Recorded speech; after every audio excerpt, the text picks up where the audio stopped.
오늘 우리가 살아가는 이 세상은 한치의 앞도 내다볼 수 없는 정말 변화무쌍한 시대를 살아가고 있습니다. 우리가 살아가는 이 시대의 미래는 정말 예측하기가 어렵다라고 할 수 있겠습니다. 작년에 산불이 났을 때 바람을 통해서 불이 날아가는 것을 제가 영상을 통해서 보았습니다. 사람들은 생각했습니다. 저 불이 빨리 꺼져야 될 텐데 하는데 자기가 사는 데까지 금방 불이 막 날아오는 것이지요. 그곳에서 불이 붙어서 사람들이 우왕좌왕하며 도망하는 이런 모습을 본 적이 있습니다. 불이라는 것이 엄청난 속도로 저렇게 빨리 번지는가라는 것을 처음 보게 되었습니다. 지금 우리가 살아가는 이 시대는 정말 온갖 일들이 다 일어나고 있습니다. 재난의 소식들이 많고 전쟁의 소식도 많지요. 우크라이나와 러시아가 전쟁한다라는 소리가 지금도 전쟁하고 있습니다만은 미국과 이란과 이스라엘 전쟁이 벌어짐으로 말미암아 그 소식은 어디에 있는지 쑥 들어가 버리게 되었습니다. 제가 개인적으로 이란과 미국과 이스라엘이 왜 전쟁을 하는가 이런 생각을 해보게 되었습니다. 사람들이 생각하는 것보다 저는 목사니까 성서학적으로 왜 전쟁이 일어났을까 이런 생각을 해보게 되었습니다. 그러다 보니 기사를 찾아보다 보니까 이란에서 백성들이 정치인들을 향해서 데모를 했다고 그래요. 이 정치에서 우리 이렇게 살아서 못 살겠다라고 백성들이 하소연을 막 하고 이것이 큰 바람이 되어서 전 국민들이 다 들고 일어나서 데모를 했습니다. 그런데요, 정치인인 지도자들이 자기의 백성들을 총칼로 죽이기 시작했고 한두 명이 아니고 몇십 명이 아니고 몇만 명을 그렇게 학살을 했다고 합니다. 이 소식이 전 세계에 알려지지 않을 만큼 알려지게 되었습니다. 외부로는 2,3,000명 죽었다 이렇게 이야기하는데 그 10배도 넘는다라는 것을 사람들이 이야기한다고 합니다. 어찌됐든 간에 자기 백성들을 죽였다. 이것은 정권을 유지할 수 없는 일이 되는 것이죠. 성경을 보니까 정치 지도자들이 악하고 나라가 악할 때에는 반드시 하나님께서 그 나라와 민족을 벌하셨다, 심판하셨다라는 것을 보게 됩니다. 예를 들어서 이스라엘 백성들이 기원전 586년에 멸망을 했습니다. 하나도 안 남고 다 폐허가 되어버렸다라는 것이죠. 그런데 그 전에 예레미야 선지자라는 선지자를 통해서 하나님의 메시지를 계속해서 전했습니다. 이것은 하나님의 뜻입니다. 저것은 하나님의 뜻입니다. 가르쳐 주셨습니다. 예레미야가 마지막 왕 시드기야 왕 앞에 와서 이런 이야기 했습니다. 제가 하나님께서 어젯밤에 자는데 하나님께서 꿈에 이런 이상을 보여주셨습니다. 뭐냐 하면 큰 가마솥이 있는데 그 가마솥이 기울어져서 남쪽으로 그 펄펄 끓는 물이 남쪽으로 흘러넘치는 것을 보았습니다. 이게 무슨 말인가 하면 저 큰 대국이 군대를 이끌고 우리나라로 내려와서 짓밟는다, 하나도 남지 않는다라는 그런 꿈이었었습니다. 예레미야 선지자가 왕과 신하들 앞에서 그런 이야기하니까 왕과 신하들은 에이 무슨 꿈 같은, 왜 요즘 말하면 별로 무시를 해버렸습니다. 현실에서 도무지 말도 안 되는 소리 하는구나 라고 받아들였다라는 것이죠.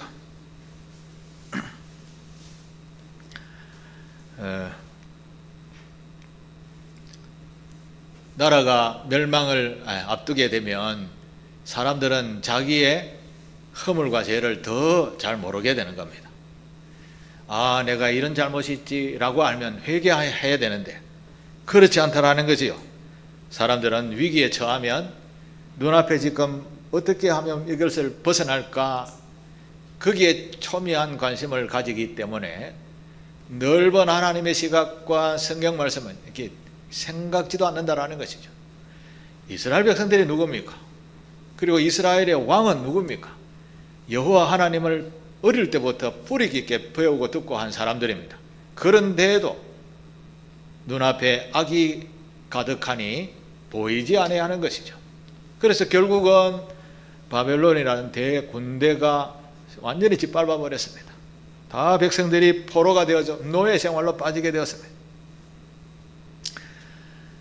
결국은 하나님께서 그 백성들에게 그 죄악을 그들에게 담당을 시켰던 것이죠. 이제 성서학적으로 이란을 한번 생각해 보십시오. 자기 백성들이 자기들의 잘못을 치부를 드러낸다고 죽여야 되는 일입니까? 그것도 자기 백성이고 국민들인데 이건 우리가 생각해도 도저히 용납할 수 없는 그런 범죄인 것이죠. 그래서 성서학적으로는 하나님이 미국이라는 강대국을 이스라엘이라는 나라를 통하여서 심판하지 않았는가? 이건 순전히 제 개인의 생각입니다. 이게 이제 공중파를 타게 되면 공격이 날아오겠죠. 개인적으로 성서학적으로 생각해 보니 그렇다라는 것입니다. 예수 믿는 사람들은 그야말로 살아가는 삶의 현장 속에서 공의와 정의의 삶을 살아야 될 줄로 믿습니다. 여러분들은 지금 어떻게 살고 있습니까? 하나님이 지금 당장 오셨다라고 하면 심판받지 않을 자신이 있으십니까? 하나님이 자비와 긍휼로 우리를 바라보시기에 아직도 평안하다 살 수 있지. 하나님이 만약에 엄중한 심판의 잣대로 심판을 한다. 요즘 말로 하면 검사와 판사처럼 그 눈앞에 있는 죄만을 보고 판단한다. 우리 천국 갈 사람 아무도 없을걸요? 우리 하나님은 바로 그런 자비와 긍휼이 크셔서 예수 그리스도를 이 땅에 보내셨습니다. 그리고 그의 죄값을 대신 치러줌으로 말미암아 우리가 나음을 입었고 치유함을 입었고 구원의 은총 속에 들게 된 것입니다.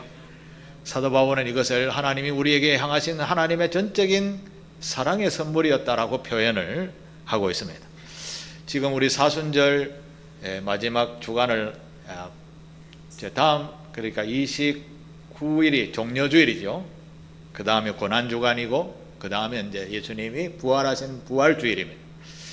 사순절을 지나면서 예수님께서 이 땅에 오신 그 이유를 우리가 깊이 묵상하면서 그의 은혜와 사랑을 알고 경배하는 그런 신앙인들이 다 되셔야 될 줄로 믿습니다.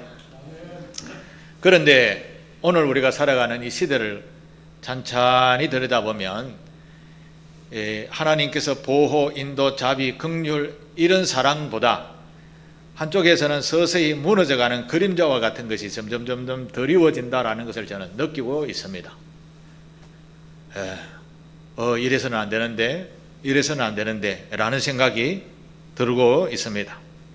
그러고 보니 우리가 살아가는 나라의 공의가 별로 세워지지 않고 있습니다.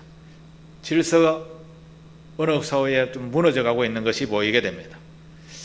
그것을 모범으로 보이는 교회들조차도 서로 다툼, 그 속에서 다툼이 있는 것을 종종 보게 됩니다.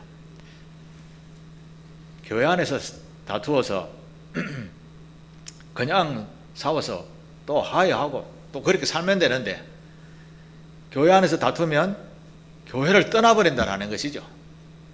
그런데 가만히 생각해 보십시오. 싸우는 것은 난데 하나님이 무슨 죄가 있습니까? 왜 교회는 가만히 있는데 자기가 교회를 떠나죠? 하나님 우리에게 주신 은혜를 생각하면 오히려 감사함으로 나는 죽어도 못 가요 이래야 되는데 하나님께서는 우리에게 화평, 희락, 기쁨 이런 걸 주려고 공동체로 만들어서 죄인들아 다 모여라 이렇게 했는데 죄인들끼리 싸워가지고 에이 나는 교회 안 다녀. 하나님을 부인한다는 거예요. 하나님 자기에게 뭘 잘못했습니까? 그죠? 예, 이게 우리의 모습이라는 것이죠. 이러다 보니까 사망의 음침한 골짜기라는 이 표현처럼 서서히 어둠이 덮여지는 것 같은 그런 시대가 오늘 이 시대의 모습이다라는 것이죠. 마태복음 24장에 보면 예수께서 세상의 종말의 때는 이런 일이 일어날 것이다 라고 하면서 전쟁의 소문이 나고 난리와 난리의 소문이 나고 서로 다툼이 있고 이런 일들이 일어나는데 끝은 아니다고 하는데 요게 지나야 된다는 것이죠. 그런데 이런 모습이 지금 점점 가까이 들려오지 않습니까? 21세기의 전쟁이라니, 총칼을 들고 뛰어나가 싸우다니, 이게 무슨 상식에 어긋나는 일들이 지금 우리 시대에 일어나고 있는 것이죠. 저와 여러분들은 이런 모습을 들으면서 나는 과연 제대로 살고 있냐? 여러분은 어떻습니까? 정말 하나님 앞에서 부끄럽지 않게 제대로 살고 있습니까? 하나님이 보시기에 여러분 100점 만점의 신앙생활, 인생이라는 삶을 살아가는데 100점 만점에 몇 점 줄 것 같습니까? 여러분 솔직하게 스스로 생각해서 스스로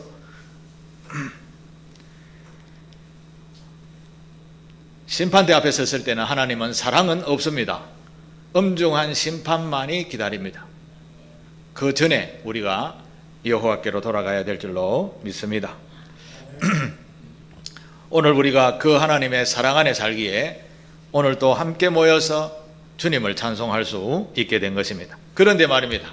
이 날이 영원토록 계속되지 않는다라는 겁니다. 영원토록 계속되지 않는다라고 합니다. 은혜는 끝나는 날이 있고 사랑이 식어가는 날이 있다라고 합니다. 오늘 성경 말씀에는 종말이 있다라고 이야기합니다. 종말. 신랑을 기다리는 들러리가 되는 열처녀에 대한 이야기인데 그 열처녀가 결혼식, 종말, 예수님을 만나는 날을 비유로 말씀하는 내용입니다. 성경에는 이 종말에 대해서 두 가지로 해석을 합니다. 하나는 개인적인 종말, 또 하나는 예수님이 재림하는 전체적인 종말을 이야기합니다. 여러분이 살다가 예수님이 오시기 전에 돌아가시면 개인적인 종말입니다. 그런데 종말 뒤에는 똑같이 하나님의 심판이 기다리고 있다라는 것을 성경은 분명하게 우리에게 가르쳐 줍니다. 제가 미래에 대한 이야기는 성경에 없는 이야기는 전부 가짜라고 제가 가르쳐 드렸습니다. 예언한다, 뭐 어디 봤다더라, 절대 믿지 마십시오. 그게 성경 말씀에 기준한 것이면 믿으시고 성경 말씀에 아니고 내가 보니 이렇게 하면 전부 가짜입니다. 그런 예언은 없다라고 아시게 되기를 바랍니다. 그런데 성경에는 반드시 종말이 있다라고 이야기합니다. 그리고 종말 뒤에는 심판대 앞에 설 때가 있다라고 성경은 말씀합니다. 그러면서 예수님은 24장, 그러니까 마태복음 24장에 보면 주된 내용을 이야기하는데 그 중에 하나가 너희가 세상에 미혹을 당하지 않도록 해라, 조심해라, 이런 이야기를 종종 하십니다. 세상에 미혹당하지 않도록 조심해라, 누누이 강조합니다. 사람들에게 얼마나 미혹된 것들이 많이 찾아오는지 모릅니다. 하루에 수십 가지의 미혹들이 찾아옵니다. 욕심, 탐심, 정욕, 자랑, 무슨 소유욕 이런 것부터 시작해서 온갖 것이 우리를 유혹합니다. 또 대표적으로 이단들이 또 우리를 유혹합니다. 이단이라는 말은 성서에서 벗어났다라는 뜻입니다. 그래서 끝이 다른 겁니다, 우리하고는. 그래서 이단은 아예 그냥 이야기도 하지 말아야 됩니다. 재림 예수교라는 곳에서 저한테 책을 보내었습니다. 제가 저 쓰레기통에 버려버렸는데 이거는 이단이다. 자기네들이 볼 때는 재림 예수교회라고 하면서 옳다라고 주장하는데 성서를 잘못 해석하고 있는 것이죠. 그래서 이단들은 우리는 절대 듣지도 근접하지도 말아야 됩니다. 왜냐하면 미혹에 넘어집니다. 목사들도 미혹에 넘어가요. 교묘하게 귀신이 귀신처럼 찾아오듯이 우리가 구별 잘 하지 못할 때가 많기 때문에 미혹을 당하지 않도록 해라, 예수님이 그렇게 말씀하셨습니다. 그리고 마태복음 24장 36절 37절에 보면 예수님께서 이런 말씀을 합니다. 심판때 종말 때가 있는데 그러나 그 날과 때는 아무도 모른다. 하늘의 천사들도 아들인 예수도 그냥 아버지만 아신다. 그런데 중요한 것이 있다라는 것을 말씀합니다. 노아의 때와 같이 인자의 임함도 그러하다라고 이야기합니다. 종말이 오는데, 심판이 다가오는데 언제냐라는 것이죠. 한 50년 뒤에 온다 그러면 50년 뒤에 딱 가가지고 1년 전에 예수 좀 믿겠어요 이렇게 하면 되겠죠? 그렇지 않다라는 거죠. 그 심판은 언제 오냐? 노아의 때같이 온다라는 거죠. 노아가 하나님으로부터 야, 배를 지어라 라는 말씀을 들었습니다. 배를 열심히 지었습니다. 세상 사람들이 볼 때에는 미쳐도 단단히 미쳤다 이렇게 이야기했습니다. 배는 어디서 지어야 되는 겁니까? 바닷가에서 지어야 되죠. 그런데 산 꼭대기에 가서 배를 지으니 이게 돌아도 한참 도는 거죠. 세상 사람들은 볼 때에는, 자기들의 시각에 볼 때는 도란 사람이요, 바보요, 미친 사람인 것이죠. 그러나 왜 저럴까라는 생각을 한 사람이 아무도 없었다라는 것이죠. 오늘 우리는 세상의 풍조가 이상하게 돌아가면 저거 왜 그러지? 저 미련한 짓을 왜 하지? 라는 생각을 조금 하셔야 되는 겁니다.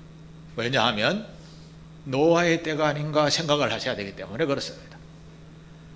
노아의 때 세상 사람들은 시집가고 장가가고 먹고 마시고 잔치하고 놀고 다 했습니다. 그런데 그 다음 날 비가 오기 시작했는데 비 많이 오네, 좀 많이 오네, 이러다가 홍수 나겠다 이러다가 꼴라닥 다 죽었습니다. 심판의 때가 바로 그렇게 다가온다라는 것이죠. 그때는 오직 하나님만 아신다라고 말씀합니다. 자, 오늘 우리가 살아가는 시대에 경고의 말씀이 번쩍번쩍 막 이렇게 나타나 있습니다. 코로나 오기 전에 바이러스가 중국으로부터 발생해가지고 전 세계에 지금 퍼지고 있습니다. 그러면 우리가 어떻게 해야 됩니까? 마스크 사서 끼고 뭐 백신도 맞고 막 이렇게 우리가 대비를 해야 되잖아요. 이런 경고가 났을 때는 우리는 준비할 줄 아셔야 되는 겁니다. 제가 고속도로를 이렇게 운전을 하다 보면 이렇게 전광판에 몇 킬로 앞에 정체가 되어 있습니다. 몇 킬로 앞에 사고가 났습니다. 고장이 났습니다. 주의 운전하십시오. 그러면 운전하는 내가 무시해버리고 그냥 계속 달려야 됩니까? 앞에 차가 정체되어 있으니 좀 속도를 좀 줄여야 되겠다. 경계심이라든지 안 그러면 전방 주시든지 제대로 해야 되겠죠? 그런데 이 말씀입니다. 꼭 사고는 안 보이는 데서 납니다. 고속도로도 이렇게 휙 굽어져 있는 곳에서 계속해서 달리면 계속 속도를 내고 달리죠. 그런데 싹 굽는데 꽉 막혀 있습니다. 그때 브레이크 잡으면 넣습니다. 그래서 앞차하고 키스를 다 합니다. 그러면 아야 이게 큰 자동차가 와서 뒤를 받으면 이게 생명도 위독하게 되는 것입니다. 이런 앞에 전광판이 조심하십시오, 주의하십시오, 속도를 줄이십시오 하면 우리가 어떻게 해야 됩니까? 조심해야 되는 거죠. 깨어 있어야 되는 것이죠. 시키는 대로 해야 되는 것입니다. 그런데 사람들은 어떻습니까? 자만이 많죠. 내 차는 정말 잘 나가는데 샥샥 피해 나갈 거야 이렇게 생각합니다. 그런데 직접 가보면 절대 자기도 똑같다라는 것을 나중에 깨닫게 됩니다. 안타깝게도 어젠가 아ren가 어디서 불이 났죠. 사람들이 많이 다쳤다라는 생각인데 정말 안타깝습니다. 종말은 뭐 계산해 놓고 오는 게 아닙니다. 갑자기 오는 것이죠. 자, 이런 세상에서 우리가 지금 살아가고 있다라고 할 때에는 우리는 하나님의 음성에 귀를 기울이셔야 됩니다. 심판이 있습니다. 그래 지금 잘못한 것이 있으면 회개하고 아니면 바른 길을 걸도록 노력해야 된다라는 것이죠. 야고보서 예수님의 친동생인 야고보 2장 13절에도 이런 말을 하고 있습니다. 자막을 보여주실래요? 야고보서 2장 13절에 거기 내가 안 적었군요. 거기에 보면 회개하지 아니하면 자비와 긍휼이 없는 심판이 있다, 이런 말씀이 있습니다. 뭐라고요? 회개하지 않으면 자비와 긍휼이 없는 심판이 기다린다라고 다른 사람들도 알고 예수님의 친동생인 야고보가 그렇게 자기 서신서에 기록을 해 두었습니다. 이런 말을 우리가 지금 듣습니다. 그러면 우리가 뭘 해야 될까요? 내가 지난날에 도둑질한 것, 욕심을 너무 부린 것, 남의 것을 빼앗은 것, 이런 것을 생각하면 회개를 하셔야 됩니다. 그 생각이 들 때 바로 그때 회개를 해야 됩니다. 그리고 그 회개한 마음과 생각 그대로 유지를 쭉 계속 하나님의 말씀대로 사셔야 되는 겁니다. 그 이야기가 오늘 본문에 나오는 열처녀에 대한 이야기인 것입니다. 열처녀 비유는 재림의 때, 종말의 때 어떻게 준비해라 라는 말씀입니다.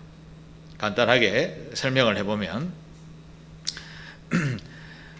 이스라엘의 결혼 풍습은 들러리가 친구들이 앞에서 신랑을 맞이하는 이런 문화가 있었습니다. 그걸 이제 예를 들은 것이죠. 열처녀가 있었습니다. 제가 앞에 그 AI에게 열처녀가 기다리고 있는 모습을 한번 좀 그려줘봐 이러니까 앞에 사진이 아까 보았습니까? 사모님 뒤로 한번 올려봐 주십시오. 그림을 이렇게 그려주었습니다. 지나는 것다. 예. 이게 AI가 그려준 겁니다. 성경을 이렇게 묵상하다가 그림으로 이렇게 그리면 금방 눈에 확 와닿고 마음에 와닿을 때가 있어서 제가 한번 물어봤었습니다. 여기에는 슬기로운 여자 5명, 미련한 여자 5명이 나오게 됩니다. 둘 다 등불을 가지고 있습니다. 그런데 이 등불을 켜는데 오래 켤 수 있으려면 어떻게 됩니까? 스페어 기름통이 하나 있어야 됩니다. 스페어 기름통. 그냥 등불을 들고 있으면 이게 오래 가야 한두 시간밖에 안 가잖아요. 그러면 기름을 좀 보충할 통이 옆에 있어야 되는 거죠. 지금 그 이야기를 하는 겁니다. 슬기로운 여자는 스페어 기름통을 준비를 해놓고 신랑이 혹시 드디 오거나 밤새 안 오고 그 다음날 오면 이 등불은 반드시 꺼지니까, 그러니까 스페어 기름을 준비하는 여자는 슬기로운 여자, 그 다음에 슬기롭지 못한 미련한 여자는 요것만 들고 있는 거예요. 금방 올 것인데 그런 이야기를 지금 하고 있는 겁니다. 슬기롭다라는 말은 단순한 지식을 이야기하는 게 아닙니다. 상황을 정확하게 판단하고 미래까지 생각하며 대비하는 이런 구체적인 행동, 이걸 슬기로운 지혜 이렇게 이야기하는 겁니다. 가정을 합니다. 신랑이 좀 더디 올 수 있다라는 것을 가정하고 준비를 미리 했다라는 것이죠. 열처녀는 모두 자기에게 지금 등이 들려져 있습니다. 그런데 5처녀, 미련한 처녀는 스페어 기름통은 없습니다. 그죠? 그걸 이제 슬기롭다, 미련하다라고 이야기를 합니다. 미련하다라는 헬라어에는 모론이라고 하는 말에서 파생되어졌는데, 미련하다라는 말은 모로스라는 단어를 쓰는데, 이 원어가 모로 바보라는 뜻에서 파생했습니다. 그래서 미련하는 것은 좀 따지고 보면 바보다라는 그런 의미가 담겨져 있는 것이죠. 이제 성서적으로 해석하면 좀 영적으로 민감하지 못하고 좀 게으르고 무감각하고 주일에게 좀 산만한 사람, 이런 사람들을 이야기할 때 모로스 이렇게 미련하다라고 표현한다라는 것이죠. 다섯 처녀는 이런 미련한 처녀들이었습니다. 신랑이 드디어 온다, 종말이 드디어 온다, 세상의 심판은 100년 뒤에 올 거야, 이렇게 생각한다라는 것이죠. 그래서 결국은 어떻게 되었는가? 결국은 어떻게 됐죠? 신랑이 늦게 와서 등불이 꺼졌습니다. 먼저 있는 등불을 섭외하러 준비한 여인들에게, 야, 기름 좀 더, 기름 좀 더. 나도 모자래. 요거 쓰면 나도 모자래. 빨리 가서 사가오 넣어라. 그래서 다섯 처녀는 쫓아 주유소 갑니다. 가서 기름을 사서 돌아오니 신랑은 벌써 와버리고 문이 탁 닫혀버렸습니다. 아무리 바깥에서 불러도 들어갈 수 없었습니다. 그런데 오늘 본문에 보면 12절에 뭐라고 이야기합니까? 내가 너희를 알지 못하노라. 늦었다라는 겁니다. 13절, 그래서 결론적으로 이런 이야기합니다. 13절, 그런즉 깨어있으라. 너희는 그날과 그때를 알지 못하느니라. 깨어있으라. 그날과 그때는 알지 못하느니라. 이 말은 무슨 말일까요? 지금 당장 준비해라는 말일까요? 괜찮다라는 말일까요? 지금 깨어있으라는 말은 그냥 모르니까 뭐 그냥 기다리지 뭐, 이게 아니라 지금 당장 준비해라. 긴급한 메시지가 증거되어지는 그런 말씀인 겁니다. 신랑이 도착했을 때는 기름 사러 가봐야 기름 사와 오면 문이 닫히고 기회는 사라진다라는 겁니다. 천국 문은 닫혀버린다, 이런 뜻입니다. 그러면 오늘 우리가 살아가는 신앙생활의 현장에서는 심판의 때, 즉 신랑이 올 때, 그때를 위해서 우리가 등불 잘 지키고 등불이 안 꺼뜨리도록 기름까지 예배하라, 이런 말씀인 것이죠. 자, 여기에서 등불은 지금의 우리의 신앙생활이고, 스페아로 준비하는 기름은 뭡니까? 우리의 영성을 하나님의 말씀으로 가득 채우는 겁니다. 이걸 가득 채워야 꺼뜨리지 아니하는 신앙이 된다라는 말씀입니다. 이해하시겠죠? 열 처녀의 비유는 종말이 바로 눈앞에 있는데 좀 준비하고 좀 멀리도 보고 깨어있으라, 미련하지 말라라는 그런 말씀입니다. 자, 그러면 오늘 우리로 한번 돌아와서, 오늘 우리는 예수님이 반드시 올 것인데, 종말이 있을 것인데 생각해보고 삽니까? 그 생각은 꿈에도 하지 않고 살아왔는가 아닌가요? 우리의 종말은 어제 불났는 것처럼 갑자기 옵니다. 갑자기. 노아의 홍수 사건이 그래 비가 온다 이게 아니고 갑자기 나타나는 겁니다. 2011년에 동일본 대지진이 일어났을 때 쓰나미가 오는 것을 TV로 여러분 다 보셨죠? 갑자기 쓰나미가 들이닥쳐서 3만 명이 수장이 되어버린 겁니다. 그 3만 명이 어리석어서 그럴까요? 준비되어 있으면, 높은 데 올라갈 준비가 되어 있으면 죽지 않고 살아날 수 있었겠죠? 아무 생각 없이 평안하다 하다 보니 갑자기 닥치는 재앙 앞에 속수무책인 것이죠. 우리의 신앙이 바로 그렇다라는 겁니다. 주님이 오시는 날은 분명히 정해져 있습니다. 그 때는 우리가 모르기 때문에 항상 뭐라고 합니까? 준비하고 있으라는 것이죠. 준비. 어떻게 준비한다고요? 기름, 성령의 기름 부으심을 늘 받고 주님의 말씀대로 살라는 것입니다. 사랑하는 우리 교우 여러분 모두 예수 그리스도를 제대로 믿으셔야 됩니다. 하시는 말씀을 제대로 듣고 순종하시게 되기를 바랍니다. 여러분에게 복이 되고 여러분의 후손들에게 이 복이 계속 이어지게 되는 겁니다. 주님이 오시기 전날까지. 주님이 오실 때 그런 분들이 다 공중에 들림을 받는 겁니다. 오늘 또 여전히 내일 올지 모를지 오늘 또 부어라 마시라 하면 어느 날 갑자기 자는 가운데 다 천국 가고 난 뒤에 자기 혼자 남아 있습니다. 여러분은 어느 길을 선택하시겠습니까? 이것은 제 말이 아니고 주님이 약속하신 예언의 말씀입니다. 깨어있어라, 깨어있어라. 너희는 그날과 그때를 알지 못한다. 그래서 지금 준비 잘해라, 신앙생활 잘하라 라는 말씀인 겁니다. 우리 나의 허물을 깊이 되돌아보고 하나님 앞에 부끄러운 것이 있으면 솔직하게 이야기하면 하나님이 자비와 긍휼이 얼마나 크신지 모릅니다.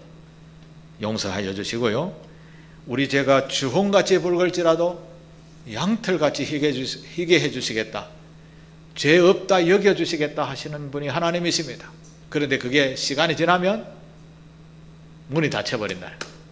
심판대 앞에서는 자비 없는 긍휼의 심판이 있다. 예수님의 동생이 했다라는 말씀을 제가 금방 전했죠. 이 말씀을 유념하고 우리 평생 주님의 말씀대로 살아서 정말 오고 가는 세대가 복이 있게 소망합니다. 상길교회 교우들 모두 다 이런 천국에 입성하는 기름을 잘 준비하는 지혜로운 슬기로운 여인처럼 살아가는 종말을 준비하는 상길교회 교우들 다 되시기를 주의 이름으로 축복합니다. 기도하겠습니다. 아버지 하나님, 부족한 저희들이 주님 앞에 서서 하나님의 말씀을 듣게 되었나이다. 영원히 살 것과 같은 그런 마음을 가지고 살아가는데 종말이 있다라고 하시는 주의 말씀을 경고로 오늘 듣게 되었습니다. 그러면서 우리가 천국 앞에 섰을 때에 주님 앞에 기쁨으로 나아갈 수 있도록 슬기로운 다섯 처녀처럼 등불과 기름을 잘 유지하고 신앙생활을 제대로 해서 모두 다 하나님의 나라, 의와 희락과 평강이 가득한 나라에 입성하는 우리 교우들이 다 되게 하옵소서. 예수님의 이름으로 기도하옵나이다. 아멘.